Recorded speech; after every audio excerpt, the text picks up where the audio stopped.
जय श्री कृष्णा। आज मैं आपको सुनाने जा रही हूँ शनिवार के व्रत की कथा। तो शुरू करते हैं। एक समय स्वर्गलोक में सबसे बड़ा कौन, इस प्रश्न पर 9 ग्रहों में वाद विवाद हो गया। विवाद इतना बड़ा कि परस्पर भयंकर युद्ध की स्थिति बन गई। निर्णय के लिए सभी देवता इंद्र के पास पहुंचे और बोले कि हे देवराज, आपको निर्णय करना होगा कि हम में से सबसे बड़ा कौन है। यह सुनकर देवराज इंद्र उलझन में पड़ गए। इंद्र बोले, मैं तो इस प्रश्न का उत्तर नहीं दे सकता। हम सब लोग पृथ्वीलोक में उज्जैनी नगरी में राजा विक्रमादित्य के पास चलते हैं। देवराज इंद्र सहित सभी ग्रह देवता उज्जैनी नगरी पहुंचे। महल में पहुंचकर जब देवताओं ने अपना प्रश्न पूछा तो राजा विक्रमादित्य भी कुछ देर के लिए परेशान हो उठे, क्योंकि सभी देवता अपनी अपनी शक्तियों के कारण महान थे। किसी को छोटा बड़ा कह देने पर उनके क्रोध के प्रकोप से भयंकर हानि पहुंच सकती थी। अचानक राजा विक्रमादित्य को एक उपाय सूझा। उन्होंने विभिन्न धातुओं जैसे स्वर्ण, रजत, कांसा, तांबर, सीसा, रांगा, जस्ता, अभ्रक व लोहे के 9 आसन बनवाए। धातुओं के गुणों के अनुसार सभी आसनों को एक दूसरे के पीछे रखवाकर उन्होंने देवताओं को अपने अपने सिंहासन पर बैठने को कहा। देवताओं के बैठने के बाद राजा विक्रमादित्य ने कहा, आपका निर्णय तो स्वयं हो गया। जो सबसे पहले सिंहासन पर है वो सबसे बड़ा। राजा विक्रमादित्य के निर्णय को सुनकर शनि देवता ने सबसे पीछे आसन पर बैठने के कारण अपने को छोटा जानकर क्रोधित होकर कहा, राजा विक्रमादित्य, तुमने मुझे सबसे पीछे बैठाकर मेरा अपमान किया है। तुम मेरी शक्तियों से परिचित नहीं हो। मैं तुम्हारा सर्वनाश कर दूंगा। शनि ने कहा, सूर्य एक राशि पर 1 महीने, चंद्रमा 2.25 दिन, मंगल 1.5 महीने, बुध और शुक्र 1 महीने, बृहस्पति 13 महीने रहते हैं, लेकिन मैं किसी राशि पर 7.5 वर्ष तक रहता हूँ। बड़े बड़े देवताओं को मैंने अपने प्रकोप से पीड़ित किया है। राम को 7.5 के कारण ही वन में जाकर रहना पड़ा। रावण को 7.5 के कारण युद्ध में मृत्यु का शिकार बनना पड़ा। राजा, अब तू मेरे प्रकोप से नहीं बच सकेगा। इसके बाद अन्य ग्रह देवता तो प्रसन्नता के साथ चले गए, परंतु शनिदेव बड़े क्रोध के साथ गए। राजा विक्रमादित्य पहले की तरह ही न्याय करते रहे। उनके राज्य में सभी स्त्री पुरुष बहुत आनंद से जीवन यापन कर रहे थे। कुछ दिन ऐसे बीत गए। उधर शनि देवता अपने अपमान को भूले नहीं थे। विक्रमादित्य से बदला लेने के लिए एक दिन शनिदेव ने घोड़े के व्यापारी का रूप धारण किया और बहुत से घोड़ों के साथ उज्जैनी नगरी पहुंचे। राजा विक्रमादित्य ने राज्य में किसी घोड़े के व्यापारी के आने का समाचार सुना तो अपने अश्वपाल को कुछ घोड़े खरीदने के लिए भेजा। घोड़े बहुत कीमती थे। अश्वपाल ने जब वापस लौटकर इस बारे में बताया तो राजा विक्रमादित्य ने स्वयं आकर एक सुंदर शक्तिशाली घोड़े को पसंद किया। घोड़े की चाल देखने के लिए राजा उस घोड़े पर सवार हुआ तो वह घोड़ा बिजली की गति से दौड़ पड़ा।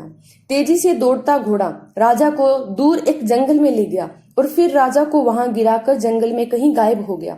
राजा अपने नगर को लौटने के लिए जंगल में भटकने लगा, लेकिन लौटने का कोई रास्ता नहीं मिला। राजा को भूख प्यास लगाई। बहुत घूमने पर उसे एक चरवाहा मिला। राजा ने उससे पानी मांगा। पानी पीकर राजा ने उस चरवाहे को अपनी अंगूठी दे दी। फिर उसे रास्ता पूछकर जंगल से निकलकर पास के नगर में पहुंचा। राजा ने एक सेठ की दुकान पर बैठकर कुछ देर आराम किया। सेठ ने जब राजा से बातचीत की तो राजा ने बताया कि मैं उज्जैनी नगरी से ही आया हूँ। राजा के कुछ देर दुकान पर बैठने के कारण सेठ जी की बहुत बिक्री हुई। सेठ ने राजा को बहुत भाग्यवान समझा और खुश होकर उसे अपने घर भोजन के लिए ले गए। सेठ के घर में सोने का एक हार खूंटी पर लटका हुआ था। राजा को उस कमरे में छोड़कर सेठ कुछ देर के लिए बाहर गया। तभी आश्चर्यजनक घटना घटी। राजा के देखते देखते सोने के उस हार को खूंटी निगल गई। सेठ ने कमरे में लौटकर हार को गायब देखा तो चोरी का संदेह राजा पर ही किया, क्योंकि उस कमरे में राजा ही अकेला बैठा था। सेठ ने अपने नौकरों से कहा कि इस परदेसी को रस्सियों से बांधकर नगर के राजा के पास ले चलो। राजा ने विक्रमादित्य से हार के बारे में पूछा तो उसने बताया कि देखते ही देखते खूंटी ने हार को निगल लिया था। इस पर राजा ने क्रोधित होकर चोरी के अपराध में विक्रमादित्य के हाथ पांव काटने का आदेश दे दिया। राजा विक्रमादित्य के हाथ पांव काटकर नगर की सड़क पर छोड़ दिया गया। कुछ दिन बाद एक तेली उसे उठाकर अपने घर ले गया। उसे अपने कोलू पर बैठा दिया। राजा आवाज देकर बैलों को हाँकता रहता। इस तरह तेली का बेल चलता रहा और राजा को भोजन मिलता रहा। शनि के प्रकोप की 7.5 पूरी होने पर वर्षा ऋतु प्रारंभ हुई। राजा विक्रमादित्य एक रात मेघ मल्हार गा रहा था कि तभी नगर के राजा की लड़की राजकुमारी मोहिनी रथ पर सवार उस तेली के घर के पास से गुजरी। उसने मेघ मल्हार सुना तो उसे बहुत अच्छा लगा और दासी को भेजकर गाने वाले को बुला लाने को कहा। दासी लौटकर राजकुमारी को अपंग राजा के बारे में बताया। राजकुमारी उसके मेघ मल्हार से बहुत प्रसन्न हुई और बहुत मोहित हुई उस पर। उसने सब कुछ जानकर भी अपंग राजा से विवाह करने का निश्चय कर लिया।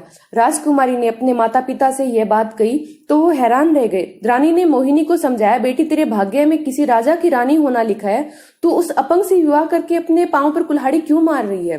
राजकुमारी ने जिद नहीं छोड़ी। जिद पूरी कराने के लिए उसने भोजन छोड़ दिया, प्राण त्यागने का निश्चय कर लिया। आखिर में राजा रानी को विवश होकर विक्रमादित्य से राजकुमारी का विवाह करना पड़ा। विवाह के बाद राजा विक्रमादित्य और राजकुमारी तेली के घर रहने लगे। उसी रात स्वप्न में शनिदेव ने राजा से कहा, राजा तुमने मेरा प्रकोप देख लिया, मैंने तुम्हें अपने अपमान का दंड दिया है। राजा ने शनिदेव से क्षमा करने को कहा और प्रार्थना की, हे शनिदेव, आपने जितना दुख मुझे दिया है किसी और को मत देना। शनिदेव ने कुछ सोचकर कहा कि राजा, मैं तुम्हारी प्रार्थना स्वीकार करता हूँ। जो कोई स्त्री पुरुष मेरी पूजा करेगा, शनिवार को व्रत करके मेरी व्रत कथा सुनेगा, उस पर मेरी अनुकंपा बनी रहेगी। प्रातःकाल राजा विक्रमादित्य की नींद खुली तो अपने हाथ पैर देखकर राजा को बहुत खुशी हुई। उसने मन ही मन शनिदेव को प्रणाम किया। राजकुमारी भी राजा के हाथ पांव सही देखकर आश्चर्य में डूब गई। तब राजा विक्रमादित्य ने अपना परिचय देते हुए शनिदेव की प्रकोप की सारी कहानी बताई। सेठ को इस बात का पता चला तो तेली के घर पहुंचा और राजा के चरणों में गिरकर क्षमा मांगने लगा। राजा ने क्षमा कर दिया और बताया कि यह शनिदेव के प्रकोप के कारण हुआ था। सेठ राजा को अपने घर ले गया, भोजन कराया। भोजन करते समय वहां आश्चर्यजनक घटना घटी। सबके देखते देखते खूंटी ने हार उगल दिया। सेठ जी ने अपनी बेटी का विवाह भी राजा के साथ कर दिया और बहुत से स्वर्ण आभूषण धन आदि देकर राजा को विदा किया। राजा विक्रमादित्य राजकुमारी मोहिनी और सेठ की बेटी के साथ उज्जैनी पहुंचे तो नगरवासियों ने हर्ष से उसका स्वागत किया। अगले दिन विक्रमादित्य ने पूरे राज्य में घोषणा कराई कि शनिदेव सब देवों में सर्वश्रेष्ठ है। प्रत्येक स्त्री पुरुष को शनिवार का व्रत करना है और वो व्रत कथा अवश्य सुने। राजा विक्रमादित्य की घोषणा से शनिदेव बहुत प्रसन्न हुए। शनिवार का व्रत करने पर, कथा सुनने पर सभी लोगों की मनोकामनाएं शनिदेव की अनुकंपा से पूरी होने लगी। सभी लोग आनंद पूर्वक रहने लगे। जय श्री कृष्ण।